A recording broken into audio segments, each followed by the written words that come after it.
The Roman army was not your average military. The legionaries were made by following an incredibly complicated and detailed system, which was created over centuries of trial and error.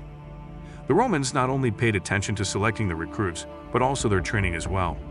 So what were the criteria to join the forces back in the day, and what hardships did one have to bear to become one of the feared legionaries? When recruiting, the Romans felt that some regions and even whole nations were superior to others. They understood the impact that climate and culture had on people, notwithstanding the need that every legendary recruit is a Roman citizen. While some nations focused on trade, others had a more militarized mentality. Some folks lived in the country while others grew up in cities. Thus, when raising the legion, these were the things that needed to be taken into account. Typically, recruits from the countryside were chosen above those from the city because they were better accustomed to facing challenges from a young age. Their bodies were more habituated to hunger, and they undoubtedly knew how to utilize the instruments that would be needed in the army. Though the men from the cities were also taken, they had to go through a different process. They had to put in extra hard training to get in shape and be stationed as far away from their city as possible in order to make them forget about its comforts and amenities. They were also taught to withstand the weather and use various tools. Following the selection of the recruits, a thorough assessment got underway. Wide shoulders and a tiny waist were highly prized because they were both signs of a healthy body. In addition to this, all troops had to be at least 5.7 Roman feet tall. For those wishing to serve in the first cohorts and cavalry of each legion, a rigorous height requirement of 6 Roman feet was established. Some other things looked for was the ability to respect authority, the family's reputation, a sense of humor, a healthy intellect, and literacy. Any soldier who could read and write was given a job keeping records and accounts. When the Roman army began to degenerate over time, the literate recruits were even automatically considered for the position of centurion, who was in charge of 80 soldiers. The selected candidates now started their training. A 4-month period would decide who would serve and who would be rejected. Those that succeeded would make a military oath and join the legion. No recruits were ever sent into battle if they had not completed this trial.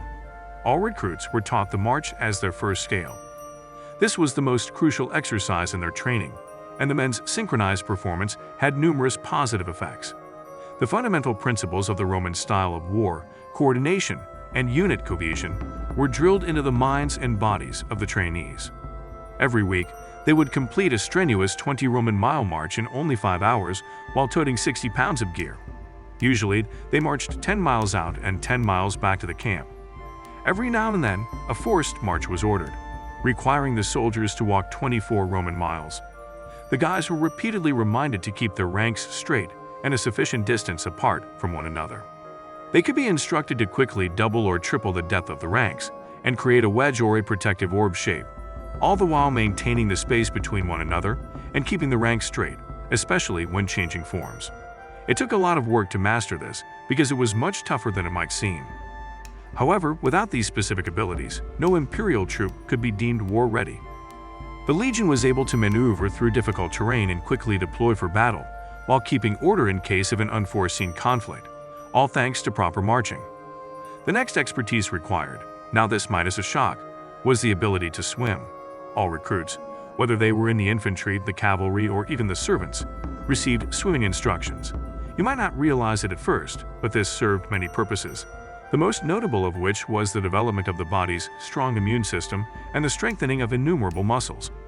This was because of several fascinating factors. The first benefit of the stabbing is that it exposes less of the arm to the attacker than a slash. Also, in a typical Roman tight formation, a stab is much more comfortable to execute than a slash since it reduces the risk of injuring close soldiers. Lastly, it is much harder to deliver a fatal blow with a stab. A slash, when compared to a stab, is more likely to be blocked by bone or armor. A stab wound that is only 2 inches deep is more than sufficient to be fatal. In addition, doing so wouldn't require a lot of force, conserving a lot of energy during the conflict. The wooden gladius and mace that the Romans used for training would weigh twice as much as their ancient counterparts. This was done on purpose to improve muscle growth as well as comfort, accuracy, and speed. Several times a day, the trainees would practice using these, either with a wooden pole, other recruits, or with trained gladiators who had been handpicked to instruct the recruits. Romans were adamant that exposure to the elements strengthens the immune system and guards against illness. Therefore, recruits would train in open areas. They made their recruits and veterans train outside even during the winter. But enormous halls were built for when the weather was particularly bad. Every guy was required to master javelin throwing. The practiced javelins were also considerably heavier than the originals to improve accuracy and build back and shoulder muscles. Additionally, every legionary and recruit was often trained to utilize the sling.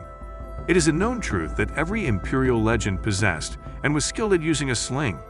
The weapon was so revered by both the Romans and their foes that it was occasionally regarded as more potent than bows. A slingshot's projectiles are more difficult to see and have the potential to instantly break bones and internal organs.